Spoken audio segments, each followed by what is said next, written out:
Okay, before we start, one thing that's important to consider. Oh, a couple of things. Number one, these are not identical to position time graphs. We're like still looking at similar types of motion, one-dimensional motion, but on the y-axis we have velocity now. So a certain kind of line on a VT graph doesn't represent the same kind of motion as that kind of line on a PT graph. And whether you were in class yesterday or watched the video, because we're sticking to only uniform acceleration. What kind of shape did I say yesterday that we'll never, ever have on our VT graph? Good. A curve, all right? Curves will happen on PT graphs. Curves on PT graphs represent some kind of speeding up or slowing down. But that's represented differently on VT graphs. So just never put a curve or consider a curve on a VT. Remember, not because it can't happen, because since we're basically locked into algebra, we only study uniform acceleration here. So if there's time left after we do this, we're going to spend the last few minutes reviewing the PT graph. We got to keep them straight and don't get them mixed up, and sometimes that causes them mixed up as new, okay? So anyways, kind of like our last study guide, we're just given some line A, line B, we'll label them on here, and follow the directions as specific as possible. So in the first box up here in the top left, it says line A is supposed to represent something moving at a constant speed in the positive direction. What would I draw? That's actually pretty specific. Constant, I'm sorry, it says constant in the negative direction for line A. Okay. Right where? What quadrant?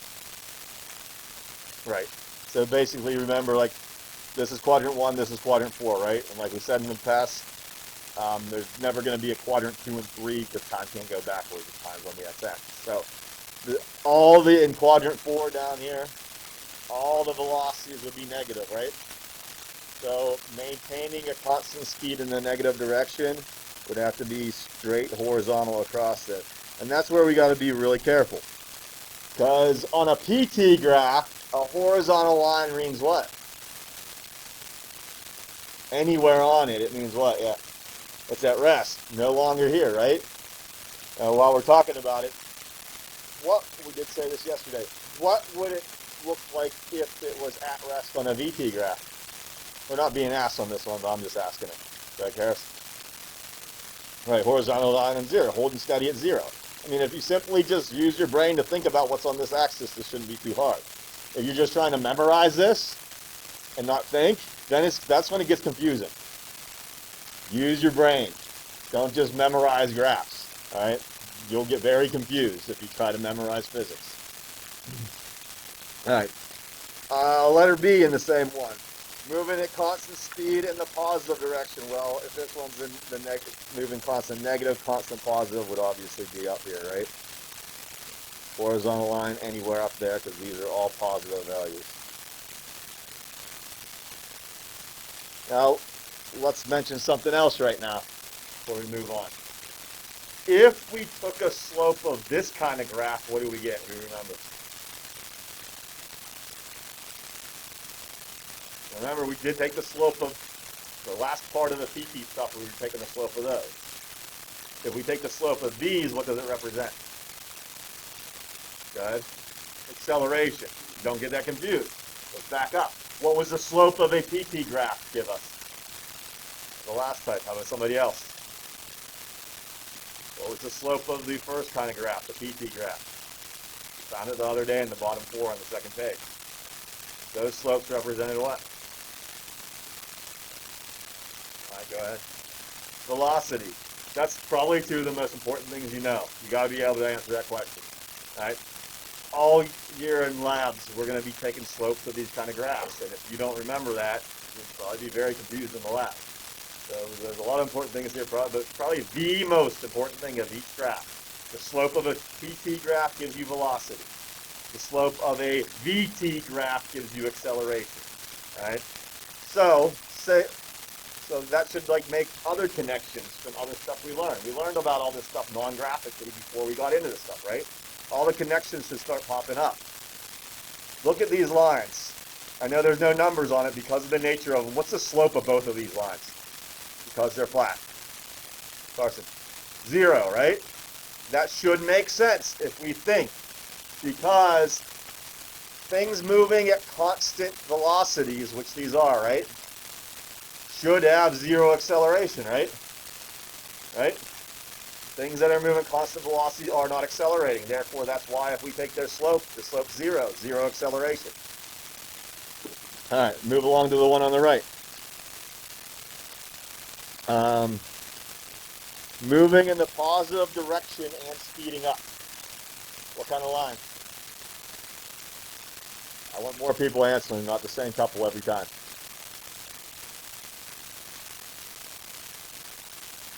Yes. Upward diagonal. Anywhere on it, because it doesn't say anything else. As long as we're moving, or in other words, have a positive slope. All right. And actually, I should jump back. Because it says speeding up, it does have to be somewhere specific. All right. Moving positive, it does have to be sloped up. But we can't just put it anywhere because it says the word speeding up. It would have to be somewhere in quadrant 1. And I'll explain why if you don't see it already.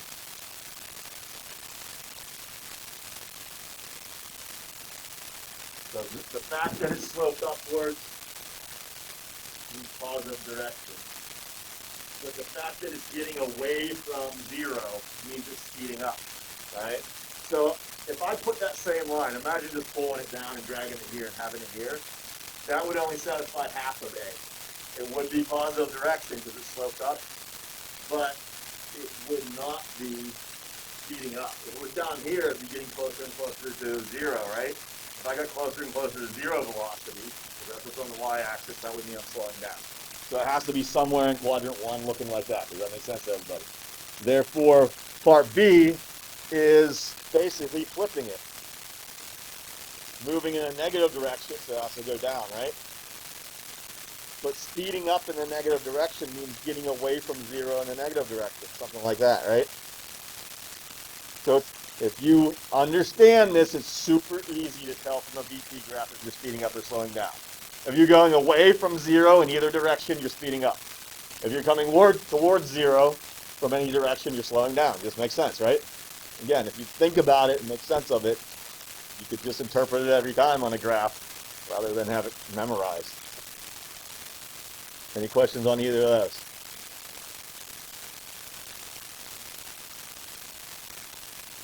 All right, line A in this one.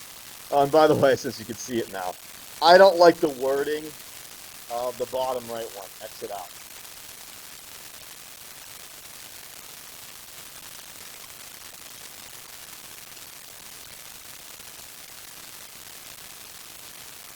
All right, letter A in this one.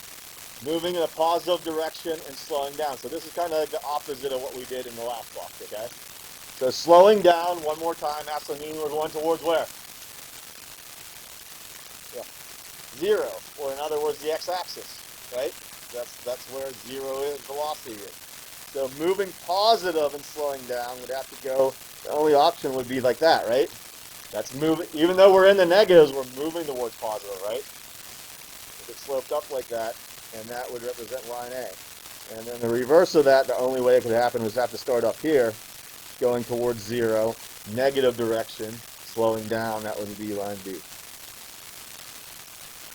All right, now we get to some things that happen on the other one. These last two boxes literally said the words speeding up and slowing down, correct?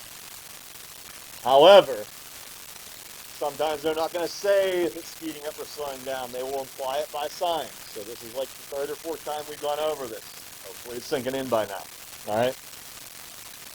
In line A, if we're moving with a plus velocity and negative acceleration, those are opposite signs, right? We have the signs of the velocity and the acceleration. If they're opposites, then what's it doing? Speeding up or slowing down? Slowing down, good. So moving positive,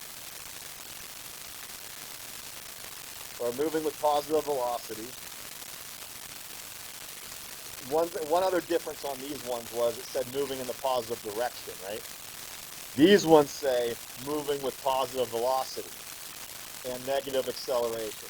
So moving with positive velocity it all has to be up here, right?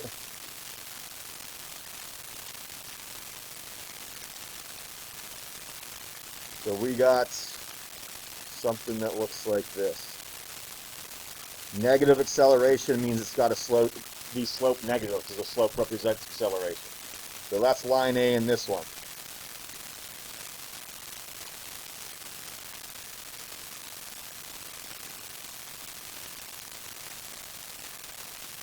And line B moving with positive velocity and positive acceleration for line B. Plus, plus, what's it doing? Yeah, speeding up. So that would happen right there.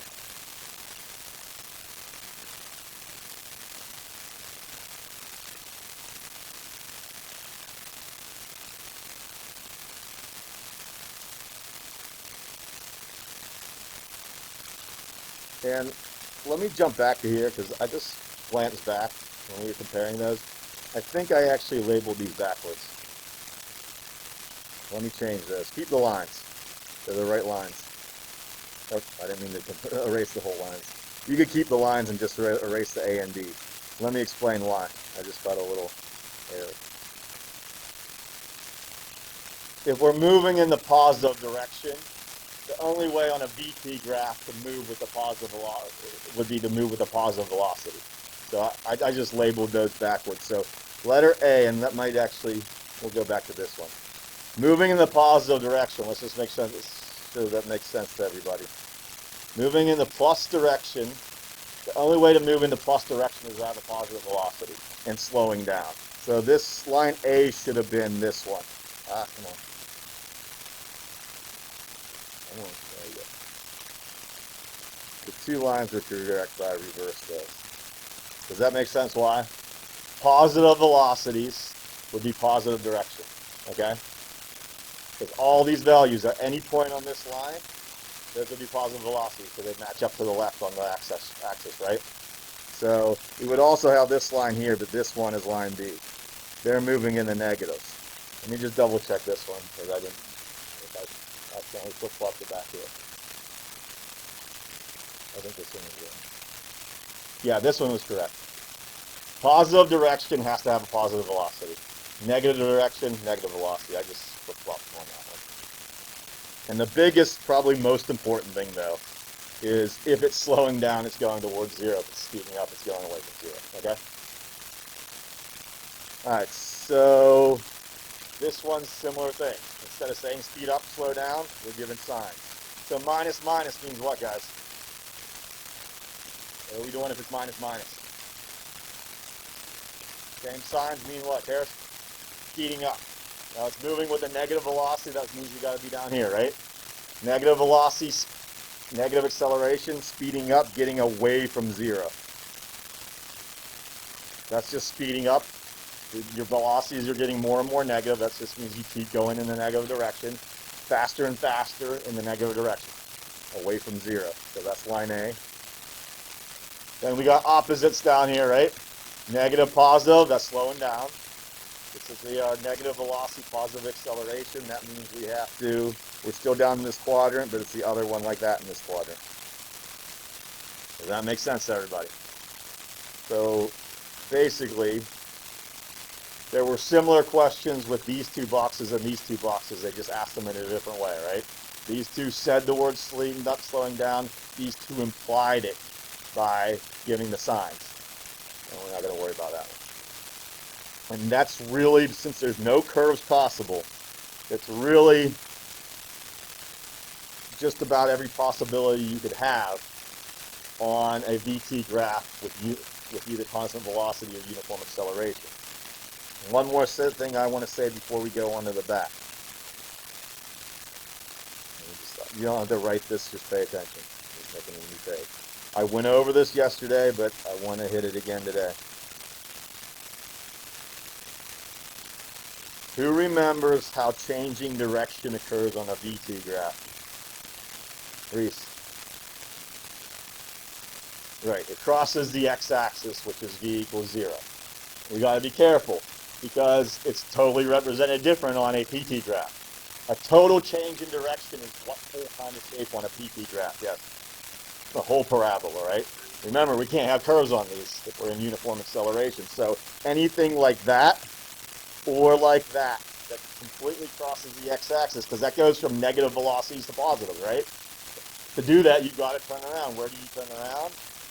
At the moment you come to a stop when you cross that x-axis. Same with this way. This guy just went from positive velocities, positive direction, to the negative. Had to stop right there when he crossed, because that's where v equals 0, right? So just keep that in mind.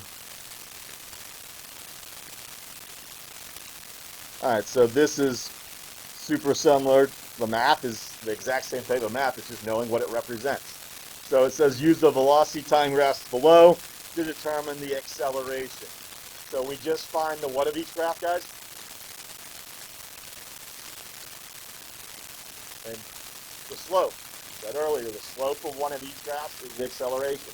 Before we even plug in the numbers, we could just look at these graphs and say some stuff about them, or think some stuff about it. Number one, before we even plug it in, we should know I'm going to get out what kind of slope, because of the way this thing is slanted. What kind of general slope is that? Well, it is speeding up, you're right, it's getting away from 0, but what kind of positive, right? A line like this got to be positive. And we can see from the graph it's getting away from 0, right? So that means it's getting faster. Because we always said, even before all this graphing stuff, even just knowing the sign of the acceleration, we still don't know without other information if it's speeding up or slowing down, right? But we do know from this graph, right? We'll find that slope, we'll find it's positive, but we can also see from the graph that it's going away in the first quadrant, so that does represent speeding up. But if that same graph was down here, would it represent speeding up? No, because now it's going towards 0. That right there proves graphically the thing we kind of learned as a fact early on. This is the math that proves it. All right, just on this graph. That positive slope down in this quadrant actually means slowing down. So just the sign alone, without other information, graph, worded information, whatever, that alone doesn't tell you if it's speeding up or slowing down. So like always, let's use 2 nice points. It looks like probably the first and the end again. And if you look closely, these go by 2s, so that would be this point right here would be 0, 4. And it looks like this point at the end would be 8:30, right? So I'll just show my work on another page. So it would be, the slope would be 30 minus, I said that was 30 minus 4 over 8 minus 0. Just doing basic slope calculations, but realizing this isn't just a generic slope, it's a slope of a VT graph, so that's really the A formula, right? And that's 26 over 8. Now, a lot of times numbers won't come out nice. Obviously, 26 over 8 is not going to be a nice value, right? We don't want to leave values as fractions in physics, okay? If they don't come out and reduce to a nice whole number, we divide them and take it to at least, or at most, I should say, 2 non-zero decimal places. So that would be 3.25. What's the units on accelerations, guys? If you're not sure, look what we have here, meters per second and seconds. That should, yeah, good, meters per second squared. So this thing, you know it was speeding up from the graph. It's speeding up at a rate of, every second it's speeding up by 3.25 meters per second. And that is considered a uniform acceleration because every second it's doing that. It's not changing its acceleration. It is changing its velocity though, because you see that in the graph. Any questions on that? And again, this is something we learned about before we actually did it here on a graph. It was on our last quiz. What was our acceleration formula? A equals df minus vi divided by what? Finish that formula. T, right? Isn't that just what we did right there? Wasn't 30 from that point really a final velocity, right? If we look at our graph. Right here, that was the final velocity because that's where it ended at, right? What was the initial velocity? 4. That's where we started at. What was the total time? 8 seconds. That is not a coincidence right there. So So that again proves that that formula, which is going to be used a lot this year, this is where it came from. It didn't come out of thin air. All right, quickly finding it on this one. This one clearly is what kind of slope? Good, negative. And does, from looking at the graph, is it speeding up or slowing down? Slowing down because it's going towards zero, right? Not away from it. So those are the little features we got to pick up. Again, using nice points. It looks like this one, if you look closely, is at 0.32. And the end point looks like it's at about 12 and 8, right? 2, 4, 6, 8. 12, 8. So 8 minus 32 is going to be the work for this one. Over 12 minus 0. So that's going to be 24 over 12, right? And that's going to be negative 24. Negative 2 meters per second squared. Of course, we could definitely see from the graph it was going to come out negative 2, right? So this one was a negative 2, and this one was 3.25 meters per second squared. Any questions on that? All right. Now, a new idea. In math, there's always a way, well, I don't want to say always, almost always, a way to reverse a process.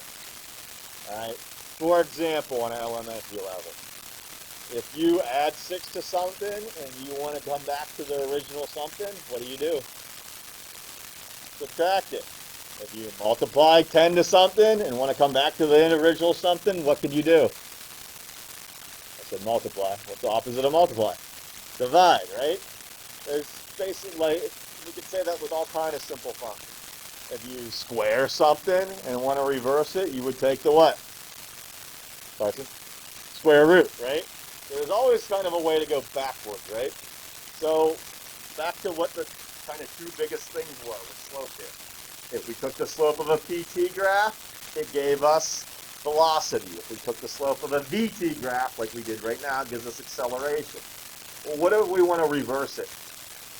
There's got to be an idea that's the opposite of finding slope. Right? Just like there's plus is the opposite of minus in all of those examples we just said. And what the opposite idea is with this stuff is area under the curve.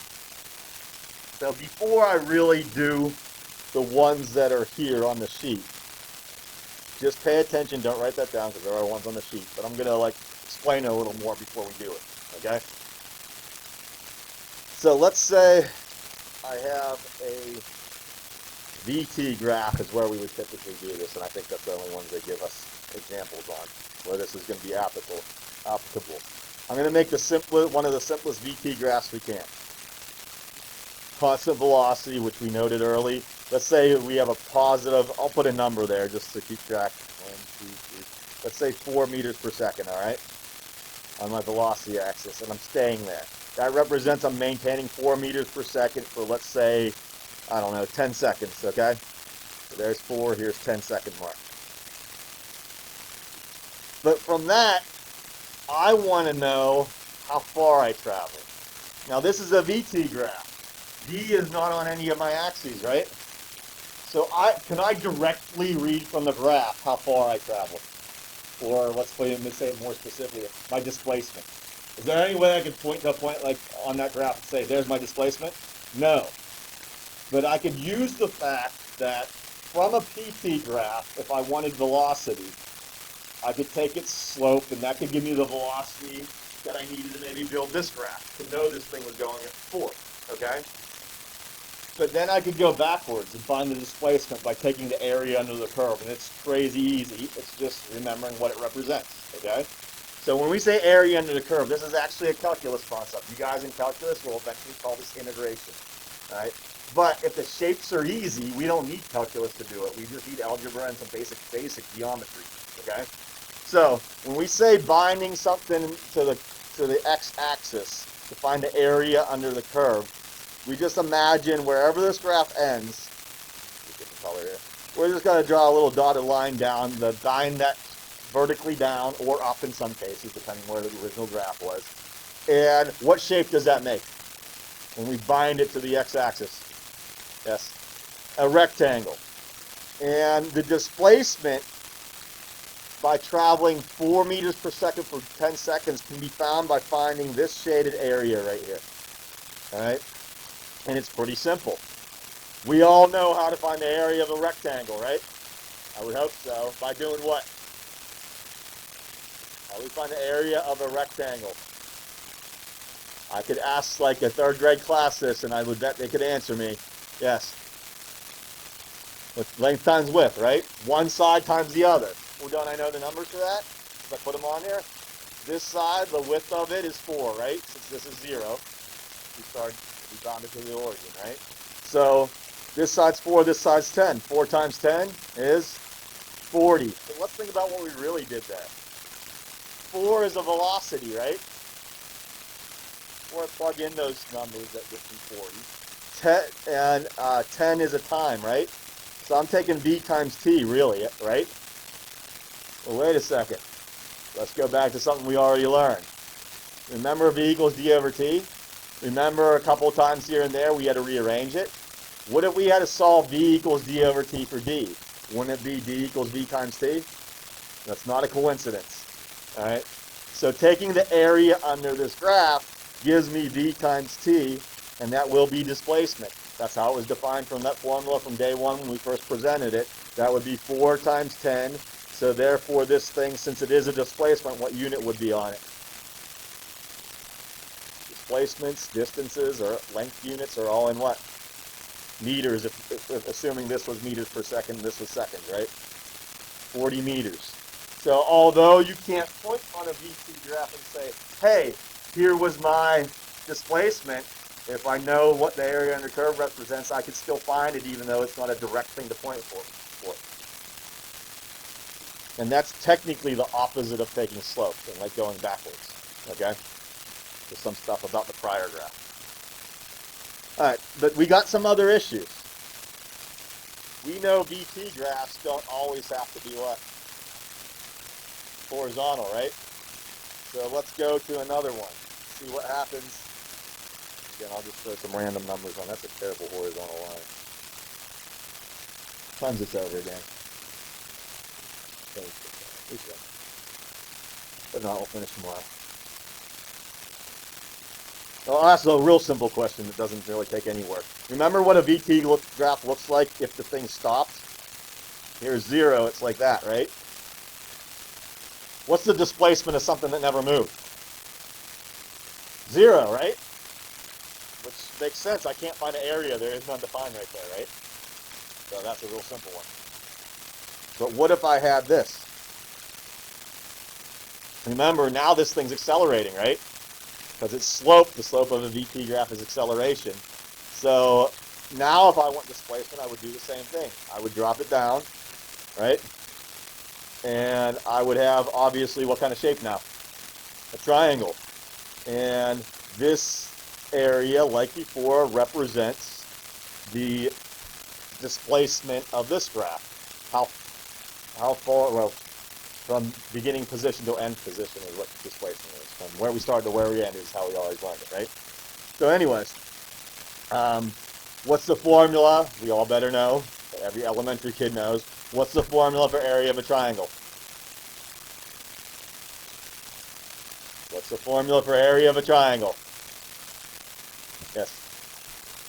1/2 base times height. So let me throw in some numbers. Let's say up here, this got to like 6 meters per second. And here, this was like, I don't know, 3 seconds, okay? So that's again in meters per second. That's again in seconds. So that would be 1/2, 3 times 6. 3 times 6, 18. Half of it's 9 meters. That actually gives you displacement again. Make sense? Now, there's one other case that could run into. And we will on that study guide in a second. We may not finish it today. We'll finish it tomorrow. The last one I drew started at the origin. It was a slanted line representing acceleration, right? I started from here like that, right? But that means my initial velocity was 0. It started from rest. Do things have to start from rest all the time? No, it could have already been moving. If something was already moving, I could have it maybe go something like that, right? And now if I drop that line down to bind it to the x-axis to find the area which represents displacement, what kind of shape is that? Please. Good. That's what we need to do. The direct answer to my question, you're right, that's what we got to do, is that's a trapezoid, right? Does anybody, quick, tell me the area of a trapezoid? Nobody ever spits this off, not even me, because unless you like had a geometry teacher and used it yesterday, you don't probably know the area of a trapezoid off the top of your head. And I don't expect you to do. We could do what Reese said. All right? We could split it up into 2 areas and total them up, right? I could split it up like this. Now we got a rectangle and a triangle, right? So just to save some time, I'm not going to go through the exact numbers. We would do both of what we just did in the last 2 examples. I'd find this area by length times width, right? I'd find this area by 1/2 base times height and do what with them? I'll subtract. Total area. That's the displacement of that. Make sense? So there's one other case we'll never run into, but I still want to say it. Calc people, how many are calc again this year out there? Okay, you'll see this eventually. But there is an issue with this eventually. This is again why algebra is limiting to us. So let's pretend we did have a varying acceleration, not a uniform one. We would get a curve on a VT graph. You guys won't be responsible for this. I just want you to see this stuff. Let's say we have like some situation where somebody driving, you're doing like this on the gas pedal, and you're like constantly speeding up and slowing down. That is non-uniform acceleration. It's constantly changing. You could get like a crazy graph on that. It might look something like this. All right. Now, technically, though, the area under the curve bound to the x-axis should still represent the displacement during that crazy acceleration period going on there. But we got a problem now. Is that a nice shape we can find a formula to? No. Does that mean we can't figure it out? With algebra, yes, it does mean that. With calculus, no, we can't. I don't want to take too long on this, but let me show you a little. This is like the beginnings of what's called integration in calculus, which you will all get to if you took it this year. All right, you don't need to use it in here, but here's what we would do. Imagine putting in shapes to estimate. What was the easiest shape we just had to take an area of? A rectangle, right? Let me draw in a few rectangles, a handful of them. Like here, and here, and here, and here. And I'm not perfect, but all these rectangles should be the same size, okay? I'm just drawing it by hand real quick. Now, on this graph, if I knew numbers on it, I could find the individual area of every one of those rectangles, couldn't I? Right? Easy, length times width. Would that be the actual area into the curve? No, because some of those rectangles are sticking out on the other side, right? So wouldn't that be a pretty good estimate? Right? Some of them are sticking out, but most of them are still under here. So how do I make it better? Let's put in more rectangles. I put in like just a handful of big ones, right? If I put in a bunch more smaller ones, wouldn't I zero in a little bit better? If I made them tinier, something like this, wouldn't less of them be sticking out than what was with a bunch of big ones? Does everybody agree?